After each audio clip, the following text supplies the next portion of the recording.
مرحبا بكم اليوم الناس كل في راديو بلس تي ام. بالطبيعه قبل ما نبداو ما تنساوش تعملوا لايك الفيديو وتشتركوا بالقناه باش توصلكم اخبار تونس لحظه بلحظه.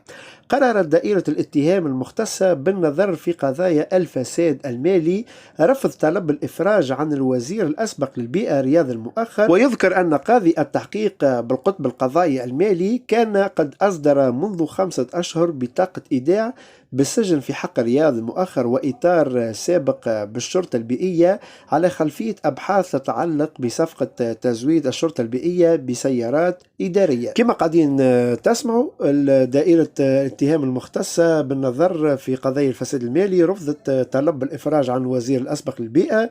معليه كان نقول تحية كبيرة ياسر القضاء خاطر قاعد يخدم في خدمة جبارة. وزاد لولا قيس سعيد ومسار 25 جويلية وإرادة الشعب يريد ما كناش نشوفوا وزراء معناها كملوا المهام متاعهم وقاعدين معناها حاليا يتحاسبوا كيما سمير بالطيب كيما زاد وزير البيئة وغيرها. برشا مسؤولين قاعدين يتحاسبوا علاش خاطر عندهم ملفات فساد. كيما قلنا لو كان ما جيناش مع قيس سعيد ما كناش نشوفوا عباد كيما هكا معناها تتحاسب في الوقت هذا، وحاجة صعيبة ياسر صعيبة ياسر. حاسين كلمة أخرى عندكم انتم بالطبيعة لو كان تحبوا تعلقوا فيما يخص الموضوع هذا، وهكا نكونوا وصلنا إلى نهاية الموضوع.